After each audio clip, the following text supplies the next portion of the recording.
नमस्कार मित्रांनो, मी आर.जे. रुचा आणि तुम्ही ऐकताय रेडिओ देवगिरी FM 91.2 वारसा लोकसंस्कृतीचा.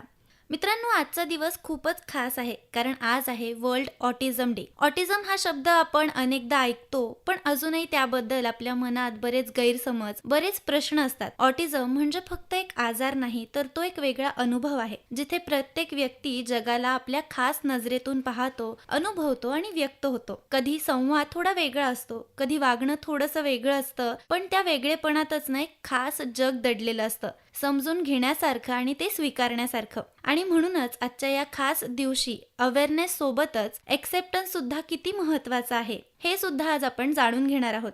तर या सुंदर आणि संवेदनशील विषयावर सविस्तर चर्चा करण्यासाठी आज आपल्या रेडिओ देवगिरीच्या स्टुडिओमध्ये आपल्यासोबत आहेत डॉक्टर अबोली रामदासी बेंडे मॅम.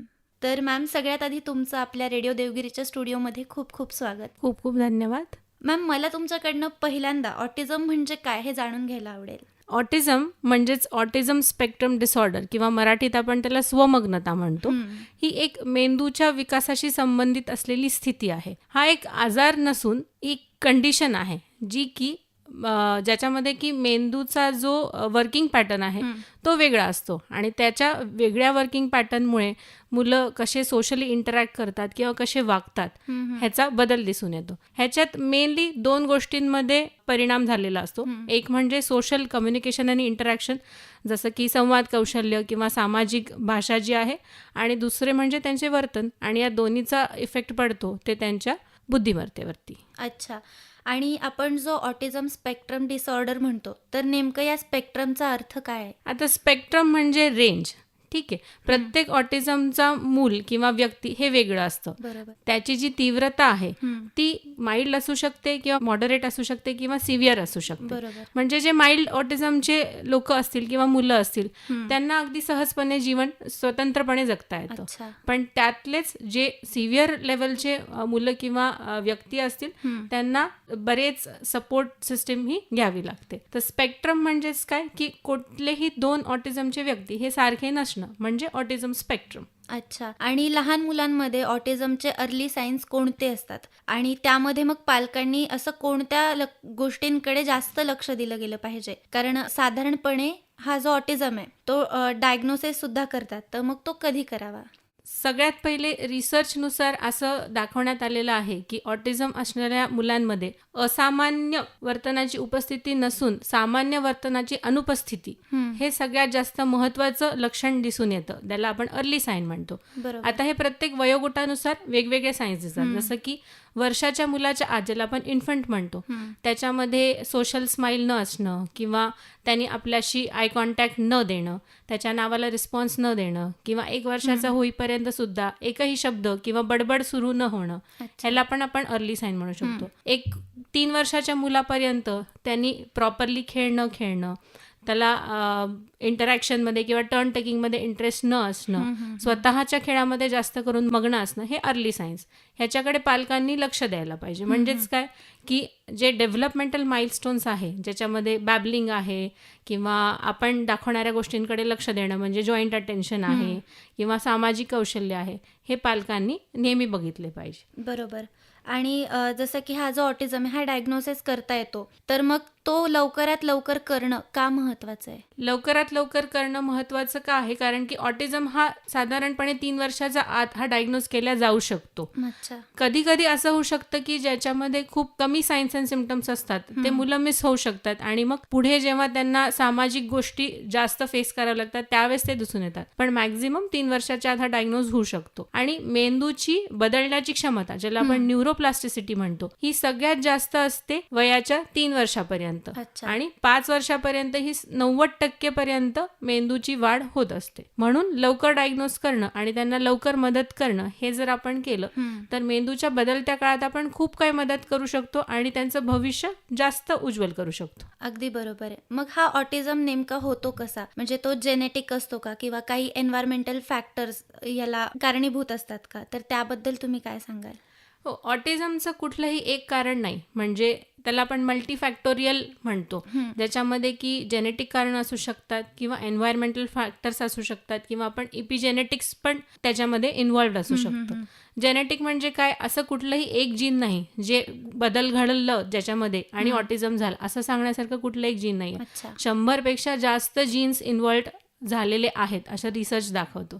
आणि एन्व्हायरमेंटल फॅक्टर्स म्हणजे जे आई प्रेग्नंट असताना आईला झालेले काही आजार असतील, जंतुसंसर्ग असतील, काही औषधं असतील, काही इतर गोष्टी असतील, या गोष्टींचा पण परिणाम होऊन ऑटिझम मुलांमध्ये होऊ शकतो. अच्छा. मग जे ऑटिझम असणारे मुलं आहेत त्यांना जसं कम्युनिकेशन आणि सोशल इंटरॅक्शनमध्ये प्रॉब्लेम येतो, तर त्या नेमक्या कोणत्या अडचणी असतात? त्याच्यामध्ये कम्युनिकेशन म्हणजे एकतर प्रॉपरली बोलता न येणं किंवा उशिरा बोलणं येणं किंवा आपण बोललेली भाषा न समजणं किंवा टू अँड फ्रो कम्युनिकेशन आपण जे म्हणतो की समोरच्या व्यक्तीशी संवाद न साधता येणं, हे म्हणजे कम्युनिकेशनच्या डिफिकल्टीज असतात. अच्छा. आणि दुसरे जे असतात की इंटरॅक्शन आपण म्हणतो, त्याच्यामध्ये जी बॉडी लँग्वेज आपली न समजून घेणं किंवा आय कॉन्टॅक्ट न देणं, बाकीच्या लोकांमध्ये इंटरेस्ट न घेणं, हे म्हणजे लॅक ऑफ इंटरॅक्शन. अच्छा. आणि आपण बघतो की बऱ्याचदा असे जे लहान मुलं असतात किंवा त्यांचे आपण रिपिटेटिव्ह बिहेवियर बघतो किंवा मग काही अशा स्पेसिफिक हॅबिट्स आपल्याला त्यांच्यामध्ये दिसून येतात, तर ते का होतात आणि त्यांना हँडल कसं करता येतं? तर त्याचे साधारणपणे 3-4 कारणं असतात, जे की रिपिटेटिव्ह बिहेवियर्स म्हणजे काही मुलांना हँड फ्लॅपिंग असतं, रॉकिंग असतं, स्पिनिंग असतं. हे ते ऑटिझमची मुलं जे आहेत ते एकतर इमोशनल त्यांचं रेग्युलेशन करण्यासाठी करत असतात किंवा त्यांचं सेन्सरी सिस्टीमचं रेग्युलेशन करण्यासाठी करत असतात. म्हणजे त्यांना बाहेरचं एन्व्हायरमेंट जर खूप ओव्हरवेल्मिंग वाटत असेल किंवा स्ट्रेसफुल वाटत असेल, अँझायटी वाटत असेल, तर ती बीट करण्यासाठी म्हणून जे ते करतात त्यातून हे रिपिटेटिव्ह बिहेवियर्स तयार होतात. म्हणजे ते जे रिपिटेटिव्ह बिहेवियर्स आहेत ते मुद्दाम करत नसून त्यांची सिस्टीम रेग्युलेट करण्यासाठी केलेला एक त्यांचा डिफेन्स सिस्टीम असते. आणि त्याच्यावरती मात कशी करायची, तर प्रत्येक हे जे बिहेवियर आहे त्याच्या मागे एक कारण असतं. सो जेव्हा केव्हा हे बिहेवियर्स दिसून येतात, त्याच्या आधी काय घडलंय आणि त्याच्यानंतर काय घडलंय ह्याचा अभ्यास करणं खूप महत्त्वाचं असतं. आणि ऑटिझमसाठी कोणत्या कोणत्या थेरपीज अवेलेबल आहे, जसं की स्पीच थेरपी आहे, ऑक्युपेशनल आहे, आणि त्याचे नेमके फायदे काय होतात? सो ऑटिझमसाठी बऱ्याच प्रकारच्या थेरपी, जसं तुम्ही मेन्शन केलं आता की स्पीच थेरपी आहे, ऑक्युपेशनल थेरपी आहे, पण आता आपण सगळ्यात महत्त्वाची ती म्हणतो की डेव्हलपमेंटल थेरपी. अच्छा. म्हणजे ओव्हरऑल एका मुलाची होलिस्टिक डेव्हलपमेंट, सर्वांगीण विकास व्हावा म्हणून जी थेरपी दिली जाते ती डेव्हलपमेंटल थेरपी. त्याचाच एक भाग म्हणजे स्पीच थेरपी, ज्याच्यात भाषा बोलायला शिकवणं, भाषेचे कॉन्सेप्ट शिकवणं, किंवा ऑक्युपेशनल थेरपी म्हणजे दैनंदिन क्रिया, मोटर स्किल्स यासाठी दिलेली जाणारी थेरपी, किंवा अप्लाइड बिहेवियर ॲनालिसिस, चांगले वर्तन वाढवण्यासाठी जी दिली जाते ती म्हणजे ही थेरपी. अच्छा. अशा वेगवेगळ्या थेरपीज ह्या ऑटिझमच्या ट्रीटमेंटसाठी दिल्या जातात. आणि त्याचा फायदा कसा होतो मग? त्याचा फायदा म्हणजे प्रत्येक थेरपी, जसं की सोशल कम्युनिकेशन आणि इंटरॅक्शन जे आपण म्हणतो की कमी आहे, तर जेव्हा आपण सोशल स्किल्स ट्रेनिंग देतो किंवा ऑक्युपेशनल थेरपी देतो, ऑटिझमच्या मुलांना यासोबतच सोशल कम्युनिकेशन डिफिसिट्सच्या बरोबरच इतर बऱ्याच गोष्टी आणि बिहेवियरल कन्सर्न्स असतात. सो या सगळ्या थेरपी ओव्हरऑल त्यांचं शिक्षणाची म्हणजे शिकून घेण्याची क्रिया वाढवण्यासाठी किंवा त्यांचे दैनंदिन जीवनात त्यांना गोष्टी सोयीस्कर होण्यासाठी, हळूहळू भाषा शिकून त्याचा वापर करून त्याला रोजच्या जीवनात आणण्यासाठी मदत होते. आणि मग हे जे ऑटिझम असणारे मुलं आहेत, तर त्यांच्यासाठी शिक्षणाची व्यवस्था कशी असायला हवी, ज्याला आपण इन्क्लुझिव्ह एज्युकेशन म्हणतो, ते किती महत्त्वाचं आहे? बरोबर. तर राईट टू एज्युकेशन ॲक्ट आणि चिल्ड्रन विथ डिसेबिलिटीजचे जे ॲक्ट आहे त्यांनी इन्क्लुझिव्ह एज्युकेशन हे प्रत्येक ऑटिझम असलेल्या मुलासाठी कंपल्सरी केलेलं आहे. म्हणजेच सामान्य मुलांसोबत त्याला शिकता यावं, ही त्याची लिगल राईट आहे. बरोबर. आणि मग ते कसं करायचं, तर त्याच्यासाठी थोडेसे करिक्युलमचे मॉडिफिकेशन्स करायचे किंवा व्हिज्युअल एड्सचा जास्त वापर करायचा, इंडिव्हिज्युअलाइज्ड एज्युकेशन प्लॅन ज्याला आपण IEP म्हणतो, असं प्रत्येक मुलाचं करून त्याची डेव्हलपमेंटल एजच्या नुसार किंवा त्याची कॅपॅबिलिटी बघून त्याला ते अकोमोडेट करून घ्यायचं त्याच्या शिक्षणामध्ये. हे जर आपण करून घेतलं तर त्यांना अगदी सोपं जातं शिक्षण घेणं. आणि ज्या वेळेस हे शक्यच नाहीये त्यावेळेस मग फक्त स्पेशल स्कूलचं कन्सिडरेशन करावं.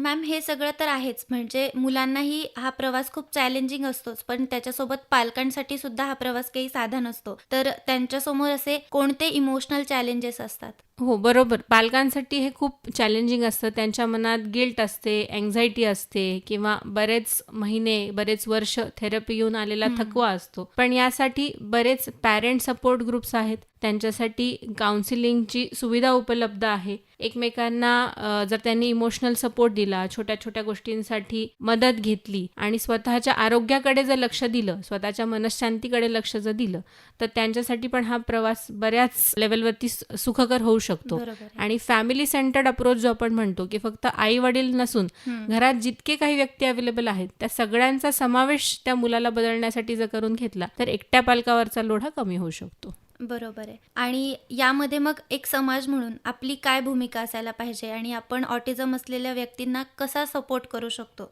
असे कोणते बदल आपण आपल्या वागण्यात केल्यामुळे त्यांनाही ते नॉर्मल असल्याचं एक फिलिंग आपण त्यांना देऊ शकतो? सगळ्यात पहिले म्हणजे समाजाने ॲक्सेप्टन्सवर भर द्यावा. अवेअरनेसवर भर न देता त्यांनी जर ॲक्सेप्टन्सवर भर दिला तर खूप काही बदल घडू शकतात. बरोबर आहे. एखाद्या मुलाला उगाचच अडाणी म्हणणं किंवा वेगळा म्हणणं, वेडा म्हणणं हे सगळं न करता शाळा, कार्यालय किंवा जिथं कुठं ते मुलं असतील त्यांच्यासाठी जर ते ठिकाणं सेन्सरी फ्रेंडली बनवले किंवा त्यांच्या क्षमतांना ओळखून जर त्यांना त्याच्यात प्रोत्साहन देऊन जर समाजाने काही करू शकला तर हे मुलं बरेच चांगले पुढे जाऊ शकतील. बरोबर आहे. आणि ऑटिझम असलेल्या व्यक्तींमध्ये युनिक स्ट्रेंथ किंवा टॅलेंट्स असतात का? आणि आपण त्यांना कसं ओळखून त्यांना एनकरेज करू शकतो? हो, ऑटिझम असलेल्या मुलांमध्ये बरेच युनिक टॅलेंट्स असतात. त्याच्यात सगळ्यात महत्त्वाचं म्हणजे त्यांचं विस्तृत लक्ष म्हणजे हायपर फोकस किंवा एक्सेप्शनल अटेन्शन टू डिटेल असतं त्यांचं. त्यांची स्मरणशक्ती खूप छान असते. ते खूप व्हिज्युअल लर्नर्स असतात. म्हणजे तुम्ही कुठलीही गोष्ट त्यांना दाखवली तर ते पटकन शिकू शकतात. अच्छा. त्यांची मेमरी खूप छान असते आणि इमोशनल स्ट्रेंथ जर त्यांच्या म्हणलं तर ते खूप ऑनेस्ट असतात अच्छा. आणि लॉजिकल थिंकिंग करतात, पॅटर्न रिकग्निशन करतात. सो या जर स्ट्रेंथ्स आपण ओळखून घेतल्या तर स्ट्रेंथ बेस्ड ॲक्टिव्हिटीज जर त्यांना दिल्या किंवा स्ट्रेंथ बेस्ड ऑक्युपेशन जर त्यांना दिले तर त्यांच्यासाठी पण खूप महत्त्वाची संधी ही मिळते आणि त्यांचं फ्युचर पण सेक्युअर होऊ शकतं. बरोबर आहे. आणि जसं प्रत्येक डेला एक थीम असते तसंच यावर्षीची पण जी ऑटिझम डेची थीम आहे ती आहे ऑटिझम आणि humanity, every life has a value. तर या थीमबद्दल तुम्ही काय सांगाल आणि आपल्या रोजच्या आयुष्यात सुद्धा आपण ते कसं एक्सेप्ट करू शकतो? तर या थीमचा संदेश असा आहे की प्रत्येक व्यक्ती ऑटिझम असो वा नसो मानवी मूल्याने समान आहे. बरोबर. सो ऑटिझम हे कमी नाही तर फक्त एक मेंदूचं वेगळेपण आहे आणि त्या मेंदूच्या वेगळेपणामुळे दिसून येणारं त्यांचं सोशल इंटरॅक्शनचं लॅकिंग आणि त्यांचं बिहेवियर्स हे दिसून येतं. सो खरी ह्युमॅनिटी म्हणजे या डायव्हर्सिटीचा आदर करणं ही आहे. आपण जर तसं रोजच्या आयुष्यात आणण्यासाठी मुलांना वेगवेगळ्या ठिकाणी शाळेमध्ये समावेश करून घेतला, कार्यक्रमांमध्ये समावेश करून घेतला किंवा त्यांना समान वागणूक दिली तर आपण खूप काही या जो थीमला आहे त्याला आपण सपोर्ट केला असं म्हणू शकतो.